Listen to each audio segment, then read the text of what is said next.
చదవబడిన కీర్తన గ్రంథములో మరి 150 కీర్తనలు పోయిన ఆదివారము సంపూర్తి చేయబడి చక్కగా ప్రేమ విందు అందరం కలిసి ప్రేమ విందు పాల్గొని మరలా ఈ రోజున మొదటి కీర్తన చదవటానికి దేవుడు మనకు కృపనిచ్చాడు. ఆమేన్. హల్లెలూయా, హల్లెలూయా. ఆ మొదటి కీర్తనలో ప్రియమైన దేవుని బిడ్డలారా 2వ వచనం చూడండి, రాయబడిన మాట, యెహోవా ధర్మశాస్త్రమునందు ఆనందించుచు దీవారాత్రములు దాని ధ్యానించువాడు ధన్యుడు. దేవునికి మహిమ కలుగును గాక. చిన్న ప్రార్థన చేసుకుందాము. అందరు తలలు వంచండి. మహాపరిశుద్ధుడా, నీకే వందనాలు, స్తోత్రాలు. నీ సన్నిధిలో నీ పునరుత్థాన శక్తిని మేము పొందుకున్నట్లుగా నీ వాక్య లేఖనాలలో నుండి మాతో సూటిగా మాట్లాడండి. అల్పుడను ఎన్నిక లేని నన్ను మీరు ఏర్పరచుకొని నిలబెట్టి నా ముఖాంతరములో నుండి మీరుండి మా అందరితో మాట్లాడమని, వాక్యానుసారమైన జీవితము మేము జీవించినట్లుగా సహాయం చేయమని యేసయ్య నామములో అడుగుతున్నాము తండ్రి, ఆమేన్. 2వ వచనములో రాయబడిన మాట, యెహోవా ధర్మశాస్త్రమునందు ఆనందించుచు. ఎక్కడ ఆనందం? ఎక్కడ ఆనందం? దేవుని వాక్యము చదవటములో మనకి కావలసిన ఆనందం. అలాగే దీవారాత్రములు దానిని మనము చదివితంట వంచి ధన్యులమంట. ఆమేన్. హల్లెలూయా. ధన్యులం. ఎవరు? మీరందరూ ఎవరు? ధన్యులు. మీరందరూ కూడా ధన్యులు. మీ యొక్క గుండె మీద చేసుకొని చెప్పుకోండి, నేను ధన్యుడను. ఆమేన్. హల్లెలూయా అని చెప్పండి. చెప్పండి, నేను ధన్యురాలునని చెప్పు. చెప్పండి, నేను ధన్యుడు అని పురుషులు చెప్పండి, నేను ధన్యురాలని స్త్రీలు చెప్పండి. చెప్పాలి, నేను ధన్యురాలను. ఎందుకు ధన్యురాలు అంటే, దేవుని మందిరములో కూర్చొని వాక్యము వింటూ, సాక్ష్యములు చెప్పుచు, పాటలు పాడుచు, దేవుని వాక్యం వింటూ ధ్యానిస్తూ దేవుని సన్నిధిలో ఉన్నావు కాబట్టి నీ ఒక ధన్యురాలవి. ఆమేన్. హల్లెలూయా. ధన్యురాలు.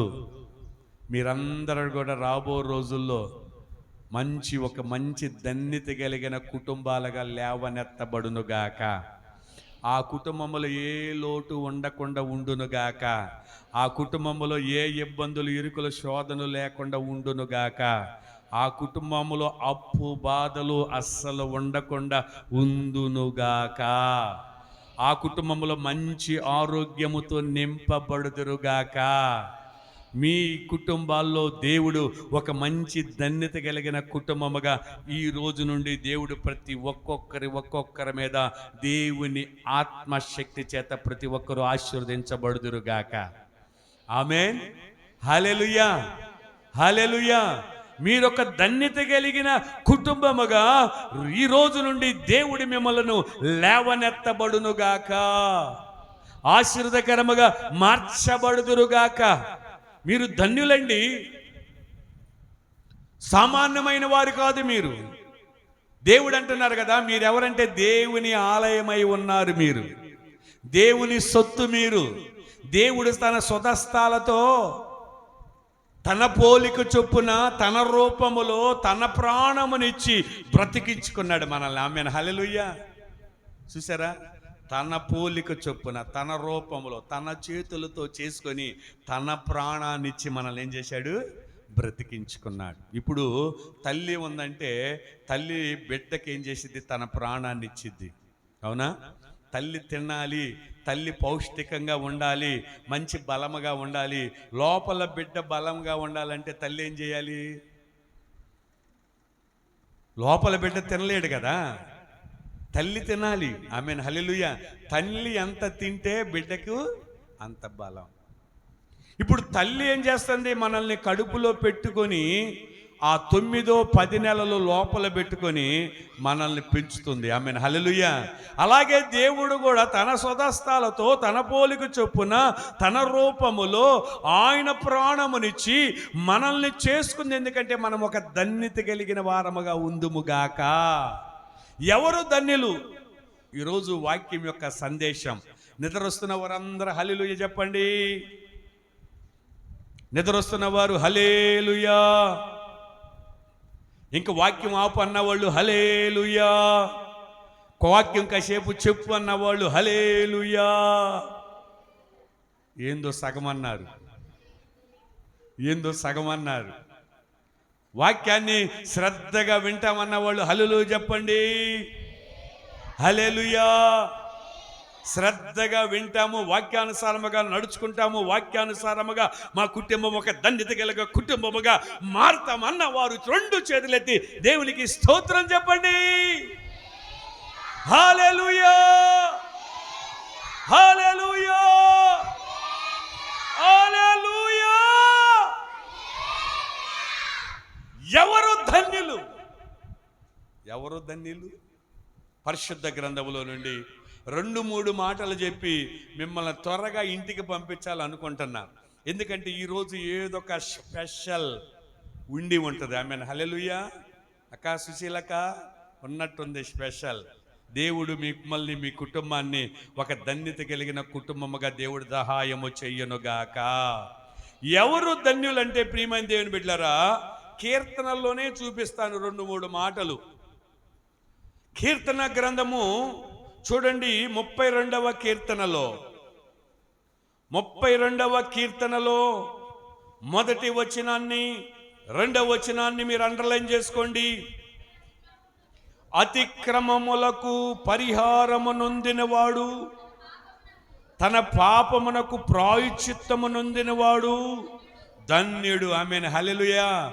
ఎవరు ధన్యులు? వాక్య సందేశం అర్థమైందా? ఎవరు ధన్యులు? రోడ్డు మీద కూర్చున్న వాళ్ళ, ఇళ్ళకాడ మంచాలు వేసుకొని పండుకొని బిర్రగా ఉదయం ఒక ప్లేటు తినేసి ఆదివారం పండుకున్న వాళ్ళ ధన్యులు? ఏమండి, ఇష్టానుసారముగా జీవిస్తున్నవారా ధన్యులు? దేవుని సన్నిధిలోనికి వచ్చి త్వరపడి, ఉదయమే సిద్ధపడి త్వరపడి దేవుని సన్నిధికి వచ్చి చక్కగా పాటలు పాడి ఆరాధనలో పాలు పొందులు పొంది సాక్ష్యములు, దేవుడు మమ్మల్ని బ్రతికించాడు, దేవుడు మాకు తోడుగా ఉన్నాడు, దేవుడు మనకు సమృద్ధిని, సహాయాన్ని, ధనమును సమృద్ధిగా ఇచ్చి మమ్మల్ని కాపాడాడని దేవుని సన్నిధిలో సాక్ష్యం ఇచ్చిన వారు ధన్యులు. ఆమేన్ హల్లెలూయా. దేవుని సన్నిధిలో ఒక సాక్షిగా నువ్వు నిలబడ్డావంటే నీవు ధన్యురాలవి. ఆమేన్ హల్లెలూయా. ఎవరు ధన్యులంటే మొట్టమొదటి పాయింట్ ఏంటంటే అతిక్రమములను పాపము చెయ్యని వారు. ఆమేన్ హల్లెలూయా. ఎవరు? అతిక్రమములు. 32 చూడండి, తన అతిక్రమములను పరిహారము నొందినవాడు, తన పాపములకు ప్రాయశ్చిత్తము నొందినవారు ధన్యులు. 2వ వచనం చూడండి, యెహోవా చేత నిర్దోషి అని ఎంచబడిన వాడు, ఆత్మలో కపటము లేనివాడు. కపటం, కుళ్ళు, కుతంత్రం, ఈర్ష్య, ద్వేషాలు, స్వార్థం, కపటములో లోపల ఆత్మలో కపటము లేనివాడు. ప్రియమైన దేవుని బిడ్డలారా, ఇక్కడ అతిక్రమములను ఒప్పుకొనివాడు, పాపము చెయ్యనివాడు, నిర్దోషిగా ఉన్నవాడు, ఆత్మలో కపటము లేనివాడు ధన్యుడు. ఈ 4 మీలో ఉండకుండా దేవుడు తొలగించునుగాక. నెంబర్ 1 అతిక్రమము. ఏ క్రమము? అతిక్రమములు చెయ్యవారులారా నా యొద్ద నుండి మీరు తొలగిపోండి అన్నాడు దేవుడు. అతిక్రమముగా మనం ఉండకూడదు, క్రమముగా ఉండాలి. క్రమం. దేవుని మందిరానికి వచ్చామంటే ఒక క్రమం, దేవుని సన్నిధిలో పాటలు పాడుతున్నామంటే ఒక క్రమం, దేవుని సన్నిధిలో ఆరాధన చేస్తున్నామంటే ఒక క్రమం, దేవుని సన్నిధికి వస్తున్నామంటే ఒక క్రమం. అందుకే ప్రసంగి గ్రంథములు అంటాడు కదా, నీవు మందిరానికి పోవునప్పుడు, 5వ అధ్యాయము, నీ మందిరానికి పోవునప్పుడు నీ ప్రవర్తన జాగ్రత్త. మా మందిరానికి వస్తున్నప్పుడు మన ప్రవర్తన ఎలా ఉండాలి? నీవు దేవుని సన్నిధికి వెళ్ళుతున్నప్పుడు నీ ప్రవర్తన జాగ్రత్తగా చూచుకో. చాలు, నీ ప్రవర్తన జాగ్రత్తగా చూచుకో. అతిక్రమము చేయకూడదు, క్రమముగా మన ముందుముగాక. అతిక్రమాలు మనము చేయకూడదు, క్రమముగా ఉండాలి. పాపము చేయకూడదు. ఇంకోటి ఏంటంటే నిర్దోషి అని ఎంచబడాలి. ఆత్మలో ఏ కపటం ఉండకూడదు, ఏ కపటం, కుళ్ళు, కొత్తంతరం అనకూడదు. మా అక్క అంటుంది, నిన్న నేను ఇక్కడ పడిపోయినప్పుడు మా అక్క అంటుంది, అన్నా నీ యొక్క హృదయములో కుళ్ళు కపటం లేదన్నా, నీకేది ఎరగదో. ఆమేన్, హల్లెలూయా. ఏది కూడా నీకు అంతే. లోపల మనకి కపటము లేనప్పుడు ఏ అన్యాయము మనకి జరగదు. దేవునికి మహిమ కలుగును గాక. అప్పుడప్పుడు సాతానుడు మనల్ని ఉడతూపులు ఉడుతూ ఉంటాడు. మనల్ని ఏం చేస్తాడంటే బెదిరించాలని చూస్తాడు, కలవరం పెట్టాలని చూస్తాడు, టెన్షన్ పుట్టిస్తాడు. ప్రియమైన దేవుని బిడ్డలారా, ఏది ఏమైనా సరే ఆ టెన్షన్లకి, ఆ కలవరములకు మనము భయపడక దేవుని చిత్తాన్ని నెరవేర్చే వాళ్ళముగా, ఒక ధన్యత కలిగిన వారముగా మన ముందుముగాక. ఫస్ట్ పాయింట్ ఏంటో తెలుసా? అతిక్రమము చేయకూడదు, పాపము చేయకూడదు, ఆత్మలో కపటం ఉండకూడదు, నిర్దోషిగా నువ్వు ఉండాలి. ఆమేన్, హల్లెలూయా. కోర్టులో దోషిగా నిలబడితేనేమో కోర్టులు ఏం చేస్తారంటే జైల్లోకి పంపిస్తారు, నిర్దోషిగా ఉంటే విడుదల చేస్తారు. ఆమేన్, హల్లెలూయా. మనము నిర్దోషిగా ఉన్నప్పుడు దేవుడు మనలో ఒక ధన్యత కలిగిన కుటుంబముగా, ధన్యత కలిగిన వారముగా దేవుడే మనకు సహాయము చెయ్యనుగాక. ఏంటి ఫస్ట్ పాయింట్? అతిక్రమము చెయ్యకూడదు. రెండవది, పాపము చెయ్యకూడదు. నీ ఆత్మలు ఏముండకూడదు? కపటం ఉండకూడదు. నువ్వు ఎలా ఉండాలి? నిర్దోషివి. ఆమేన్. దేవుని సన్నిధిలో నిర్దోషిగా ఉండాలి. దేవుని సన్నిధిలో పరిశుద్ధాత్మతో నింపగలిగి పరిశుద్ధురాలుగా నువ్వు ఉండాలి. ఆమేన్, హల్లెలూయా. పరిశుద్ధమైన పాత్రగా నువ్వు ఉండాలి, కానీ మలినమైన పాత్రగా నువ్వు ఉండకూడదు. మలినమైన పాత్రగా నువ్వు ఉండకూడదు, కానీ ఒక పరిశుద్ధమైన, నిష్కళంకమైన, ఒక మంచి పావురం వలె ఎల్లప్పుడూ దేవుని సన్నిధిలో మూలుగులతో ఆయనను ప్రార్థించుదువుగాక. ఆమేన్, హల్లెలూయా. ఫస్ట్ పాయింట్ అర్థమైందా? సెకండ్ పాయింట్ చూడండి ప్రియమైన దేవుని బిడ్డలారా, అదే కీర్తన 41. You know, I am told English 41 verses 1-2 వచనాలు. బేదలను కటాక్షించువాడు ధన్యుడు, ఆపత్కాలం యెహోవా అతనిని తప్పించును, యెహోవా వానిని కాపాడి బ్రతికించును. స్తోత్రం, హల్లెలూయా. బేదలను, లేని వారికి మనం ఏం చేయాలంటే సహాయము చెయ్యాలి. అప్పుడే మనకు ధన్యత. ఆమేన్. ఒకళ్ళు చెప్పారు, అన్ని దానాలలో కంటే ఏ దానం గొప్పదంట? అన్నదానం. మనకున్న అన్నం, మిగిలిన అన్నం మనం ఎవరికొకరికి, ఒకళ్ళ మనుషులకు లేకపోయినా కనీసం జంతువుల కన్నా మనం ఏం చేయాలా? ఏమండి? సహాయం. మనము ఇక్కడ రాయబడిన మాట ఏంటంటే బేదలను కనికరించాలి, లేని వారికి మనం ఏం చేయాలమ్మా? ఏం చేయాలి? బేదలను కనికరించి. ఎవరన్నా మీ దగ్గరకు వచ్చారంటే లేదు అని చెప్పబాకండి. అసలు లేకపోతే లేదని చెప్పండి, కానీ ఇంట్లో దాచిపెట్టుకొని ఇంట్లో ఉండి కూడా లేదు అన్నారు అనుకో, నువ్వు ఒక ధన్యురాలుగా ఉంటావా? వాక్యం సెలవిస్తుంది, బేదలను, లేని వారిని నువ్వేం చేయాలంటే వారికి సహాయం చేస్తేనే ఒక ధన్యత. వాక్యం నాది కాదు.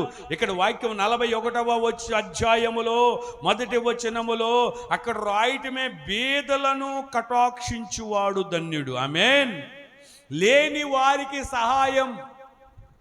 మన సహాయం అది ఎక్కడికి పోతే, నేను చెబుతున్నాను ఒక సేవకుడిగా, నేను ఎక్కడ చెబుతున్నా అంటే బేదలకు మనకు వచ్చే సహాయం వేరే. ఈరోజు నయోమెక్కకి నేను కూర పెడితే రేపొద్దున నయోమెక్క నాకు కూర పెట్టిద్ది అన్న సహాయము పని చెయ్యదు. ఈరోజు ఒక శాస్త్రం ఉంది, మా ఇంటికి వస్తా ఏం తెస్తావు, మీ ఇంటికి వస్తా ఏం తేవాలి, రెండు ఇటే లాభం కాదు. ఏమండి? మా ఇంటికి వస్తా ఏం తెస్తావు, మీ ఇంటికి వస్తే లాభం. బేదలను కనికరించి మనము చేయవలసిన సహాయము మరలా మనము తిరిగి పొందకుండా ఉంటే ఆ సహాయం ఎవరికంటే వాక్యం సెలవిస్తుంది, నువ్వు బేదలకు సహాయం చేస్తే యెహోవాకు అప్పిచ్చినట్ట. ఆమేన్, హల్లెలూయా. నువ్వు బేదలను కనికరిస్తే దేవునికి అప్పిచ్చినట్టంట. వాక్యం. నువ్వు పేదలను కనికరిస్తే ఎవరికి అప్పిచ్చినట్టు? దేవునికి అప్పిచ్చినట్టు. అర్థమవుతుందా? ఎక్కడన్నా నీకు పేదలు కనపడ్డారనుకో, లేని వారు కనపడ్డారనుకో, కొసురుకోబాకండి. ముసలి వాళ్ళు కనపడ్డారనుకో, వాళ్ళని ఇబ్బంది పెట్టద్దు. మీకు చేతనైన సహాయము మీరు చేస్తే దేవుడు ఒక ధన్యత గల కుటుంబంగా మిమ్మల్ని లేవనెత్తునుగాక. ఆమేన్, హల్లెలూయా.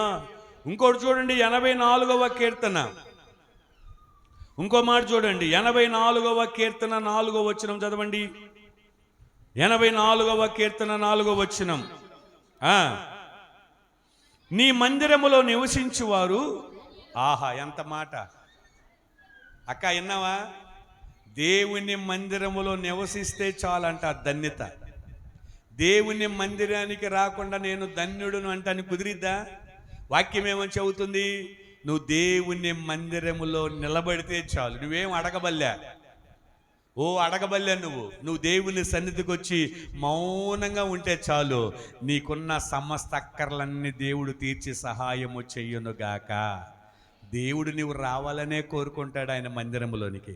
దేవుడు ఆయన మందిరంలో నువ్వు కూర్చోవాలనే కోరుకుంటాడు.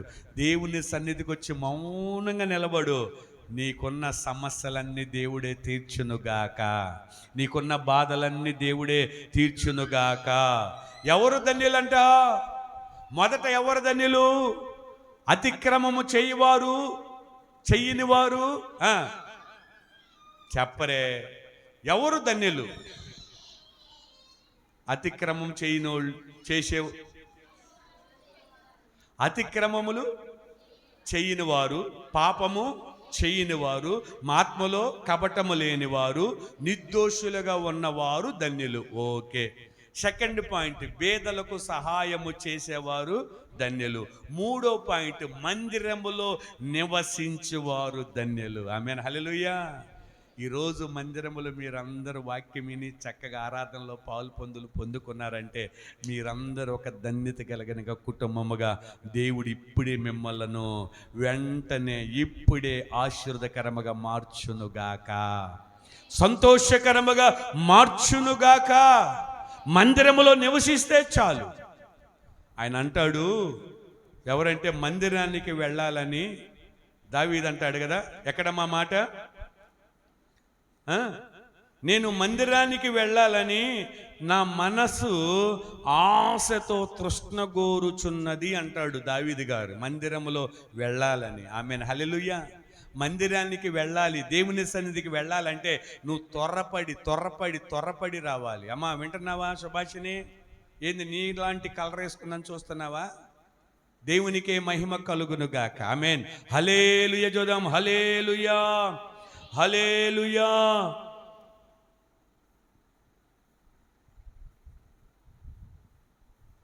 ఇంకో పాయింట్ చూడండి, 119వ కీర్తన 1వ వచనం చదవండి. ఇంకో పాయింట్ చూడండి, 119వ కీర్తన 1వ వచనం.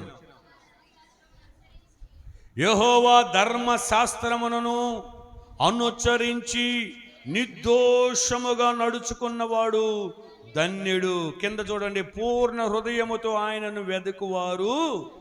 అబ్బా, నిర్దోషత్వం. ఇందాక ఆత్మలో కపటం ఉండకూడదు, ఇప్పుడేంటిది? నిర్దోషత్వం. తర్వాత హృదయముతో ఆయనను వెదుకువారు. హృదయం ఎవరితో ఎతకాలమ్మా? హృదయం ఎక్కడున్నది, హృదయం ఎక్కడున్నది? అది కాదు ఇది, అది కాదు ఇది.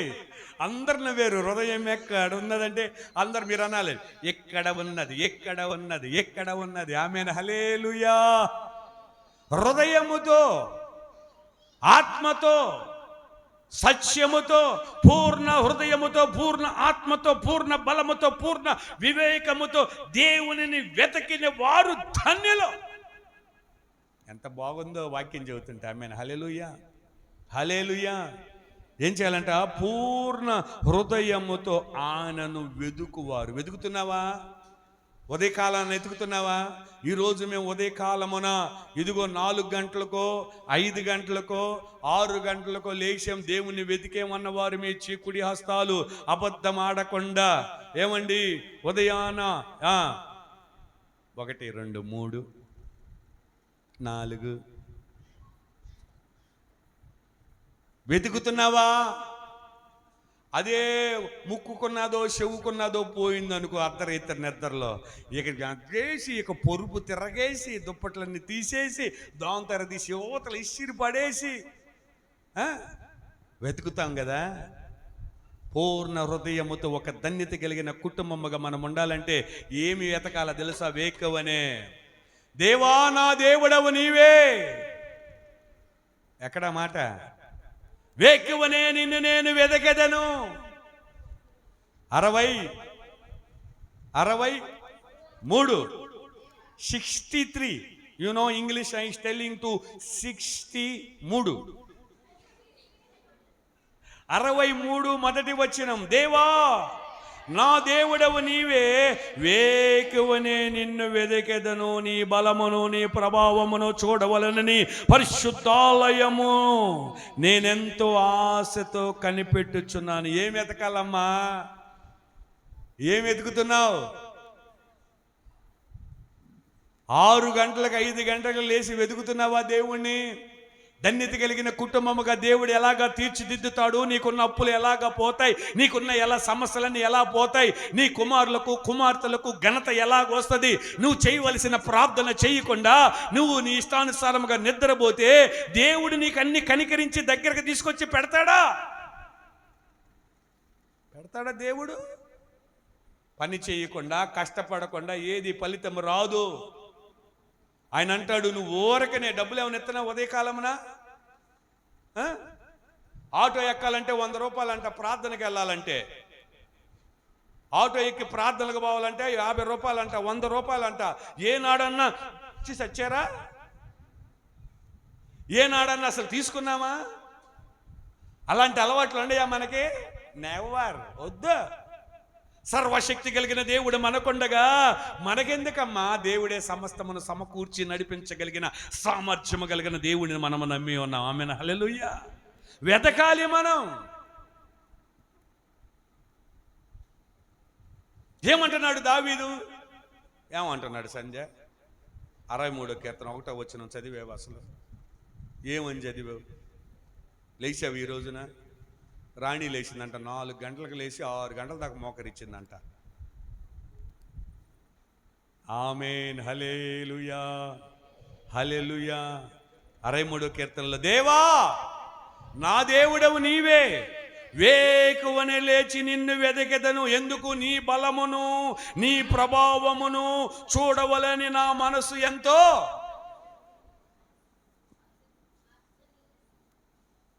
ఆయన బలము ఆయన ప్రభావము మనం చూడాలమ్మా. మన తల్లిదండ్రులు మారాలమ్మా.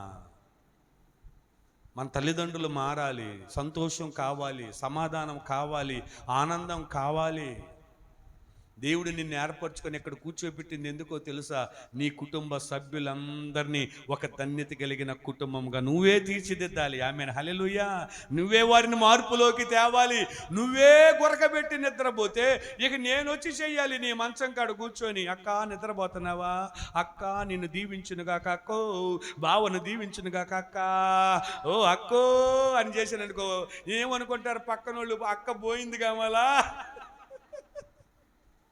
ఇక ప్రతి మంచం దగ్గరికి వచ్చి మోకరించి నేను చేయాలి ఇక ప్రార్థన. అక్క నువ్వు నిద్రపోకో, దోమలు కొడతాను, అక్క నువ్వు దుప్పడ ముసుకేసుకోకో, కాళ్ళుకో, నీ గురించి నేను చేస్తాను అక్క ప్రార్థన.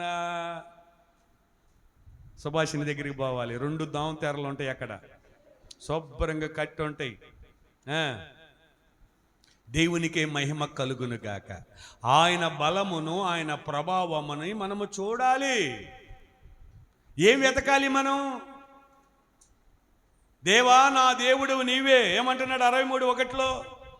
దేవా నా దేవుడవు నీవే, వేకువనే నిన్ను నేను వెదకెదను, నీ బలమును నీ ప్రభావమును చూడవలనని పరిశుద్ధాలయమందు నేనెంతో ఆశతో నీ తట్టు కనిపెట్టుచున్నాను. ఆశ కలిగిన ప్రాణాన్ని దేవుడు ఒక ధన్యత కలిగిన కుటుంబముగా చేయునుగాక. ఆమేన్, హల్లెలూయా. నిర్దోషత్వముతో నడుచుకోవాలి, పూర్ణ హృదయముతో వెదకువారు. ఆమేన్. మీ అందరికి తెలుసు, ఇంకొకటి కూడా ఉంది, 128 ఒకటి తెలుసు కదా, మనం ఎప్పుడు చదువుతాం కదా, యెహోవా యందు భయభక్తులు కలిగి ఆయన త్రోవలో నడుచువారందరూ. ఇందాక వెతుకువారు ధన్యులు, ఇక్కడ నడుచువారు ధన్యులు. ఆమేన్, హల్లెలూయా, హల్లెలూయా. మీరందరూ ఒక ధన్యత కలిగిన కుటుంబంగా ఉండాలంటే ఎన్ని మాటలు చెప్పాను? ఎన్ని మాటలమ్మా? 1, 2, 3, 4, 5 మాటలు చెప్పాను. ఎన్ని మాటలు చెప్పాను? నెంబర్ 1, అతిక్రమములను, పాపము, మనస్సులో కపటము లేకుండా నిర్దోషత్వముతో ఉండినవాడు ధన్యుడు. రెండవది బేదలను కనికరించేవాడు ధన్యుడు. 3వది మందిరములో నివసించువారు ధన్యులు. 4వది నిర్దోషత్వముతో నడుచుకునివారు, పూర్ణ హృదయముతో వెదుకువారు ధన్యులు. 5వది దేవుని యందు భయము భక్తి కలిగి ఆయన మార్గములో నడుచువారందరూ ధన్యులు. అర్థమైందా వాక్యము? అయితే ఆఖరికి ఒక ఫినిష్ టచ్. ఎఫెసీ రాసిన పత్రిక 2వ అధ్యాయం 6వ వచనములో ఆఖరగా ఫినిష్ టచ్ ఒకటిచ్చి, మీరందరూ ఒక ధన్యత కలిగిన కుటుంబాలుగా దేవుడు లేవనెత్తునుగాక. ఎఫెసీ రాసిన పత్రిక అపోస్తలుడైన పౌలు గారు ఎఫెసీలకు రాసిన పత్రిక 2వ అధ్యాయము 6వ వచనం, క్రీస్తు యేసునందు ఆయన మనకు చేసిన ఉపకారములు అత్యధికమైన కృప మహదైశ్వర్యము రాబోవు యుగములో కనపరచు నిమిత్తము క్రీస్తు యేసునందు మనకు ఆయనతో కూడా లేపి పరలోకములతో ఆయనతో కూడా, ఇదిగో పరలోకమందు ఆయనతో కూడా మనలందరినీ కూర్చుండబెట్టునుగాక. పరలోకమందు నిన్ను నన్ను ఆయన ప్రక్కన కూర్చోబెట్టుకుంటాడంట. ఇక్కడైతే ఎమ్మెల్యే పక్కన కూర్చుంటాం, మనం ఎంపీ పక్కన కూర్చోండు. ఇక్కడ ఎదవ వాళ్ళు పాలిస్తే 5 సంవత్సరాలు పాలిస్తారు. ఎమ్మెల్యేలు కానీ, ఎంపీలు కానీ, సీఎంలు కానీ ఎవరైనా సరే ఒక 5 సంవత్సరాలు ఉంటారు. ఏది ప్రెసిడెంట్ అయినా ఎవరైనా సరే. కానీ సర్వశక్తి కలిగిన దేవుడు కుడి పార్శ్వమున నీవు పరలోకములో ఉందన్న ఆయన కుడి పక్కన నీవు కూర్చుంటావంట. దేవుని వాక్యం. ఆమేన్, హల్లెలూయా. అట్లా నువ్వు కూర్చోవాలంటే నేను చెప్పిన 5 ధన్యతలు నీలో ఉందునుగాక. నీ హృదయములో నాటబడునుగాక, నీ అంతరంగములో నాటబడునుగాక. మీరందరూ దేవుని యొక్క పరలోక రాజ్యములో దేవుని కుడి పార్శ్వమున కూర్చుందురుగాక.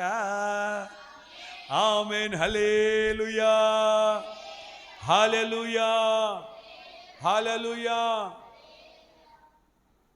నజరేయుడా నా యేసయ్యా, ఎన్ని యుగాలకైనా ఆరాధ్య దైవము నీవేనని గళమెత్తి నీ కీర్తిని, నజరేయుడా నా యేసయ్యా, ఎన్ని యుగాలకైనా ఆరాధ్య దైవము నీవేనని గళమెత్తి నీ కీర్తినే చాటెదా. నజరేయుడా నా యేసయ్యా, అగాధ సముద్రాలకు నీవే ఎల్లలు, అగాధ సముద్రాలకు నీవే ఎల్లలు వేసి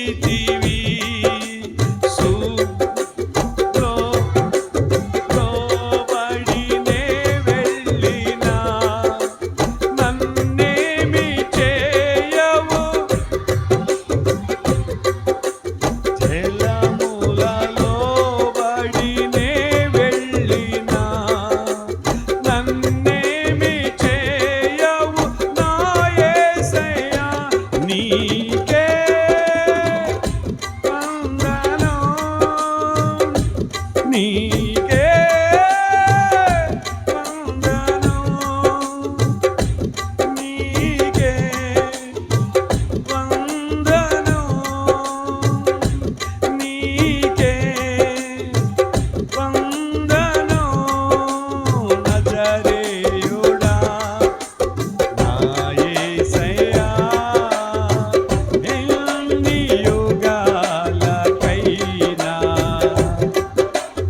ఆరాధ్య దైవము నీవేనని గళమెత్తి నీ కీర్తి నే చాటెదా.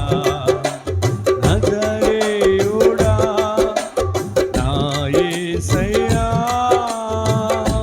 సీయోను శిఖరాగ్రము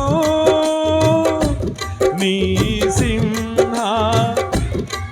మనందరం అక్కడ కూర్చోవాలి. సీయోను శిఖరాగ్రము నీ సింహాసనమాయెన. సీయోనులో నిన్ను చూడాలని, మరొకసారి సీయోనులో నిన్ను చూడాలని ఆశతో ఉన్నాను నా యేసయ్యా. సీయోనులో నిన్ను చూడాలని ఆశతో ఉన్నాను నా యేసయ్యా. నీకే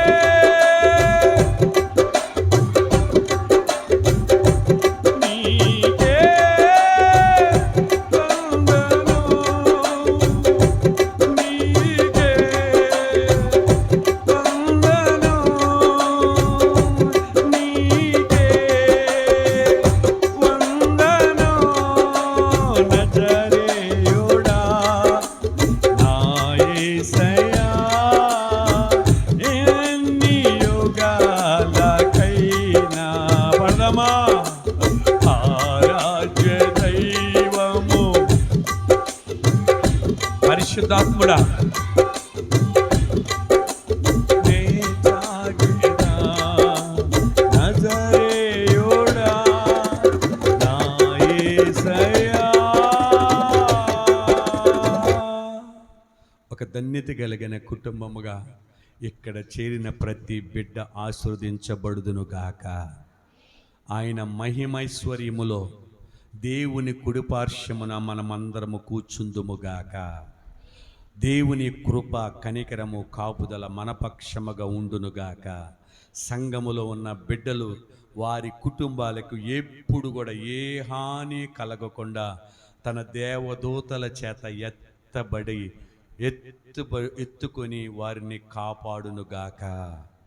మనల్ని ఏది కూడా కీడు మన దరి చేరక సంఘములో ఉన్న ప్రతి కుటుంబం ఆర్థికంగా, శారీరకంగా, ఆరోగ్యకరంగా ఎవరైతే ఇబ్బందికరమైన స్థితిలో ఉన్నారో దేవదూతలు వారి పక్షముగా ఉండి వారిని కాపాడి సంరక్షించి పోషించి నడిపించి ఉన్నతమైన కృపలిచ్చి ఆయన కుడిపార్శ్వమున మనందరిని కూర్చొండబెట్టునుగాక. Amen, amen. హల్లెలూయా. ప్రార్థన చేసుకుందాం. చిన్న ప్రార్థన. శక్తిమంతుడా నీకు వందనాలయ్యా. ఒక ధన్యత కలిగిన కుటుంబముగా మీరు లేవనెత్తండి ప్రభువా. ఇదిగో ఒక ధన్యత కలిగిన కుటుంబం, ఒక ధన్యత కలిగిన మనుష్యులు, బల నమ్మకమైన మంచి దాసుడా, ఇదిగో నీకు ఒక ధన్యత కలిగిన ఆశీర్వాదాన్ని నేను ఇస్తున్నానని దేవుని చేత ప్రేరేపించబడి ఆశీర్వదించబడినట్లుగా దేవుని సన్నిధిలో మనమందరము సహాయము చేయి తండ్రి. నీ బిడ్డల పక్షముగా నేను చేతులెత్తి ప్రార్థిస్తున్నానయ్యా. మాకే కీడు రాకుండా, ఏ ఆపద రాకుండా, ఎక్కడ వాహనాల్లో ప్రయాణిస్తున్నా ఎక్కడ నీ బిడ్డలకు ఏ కీడు రాకుండా అయ్యా నీ హస్తములతో ఎత్తి పట్టి అయ్యా ఆరోగ్యాన్ని మీరు దయచేయమని, కూడి వచ్చిన బిడ్డలందరూ దీవించండి.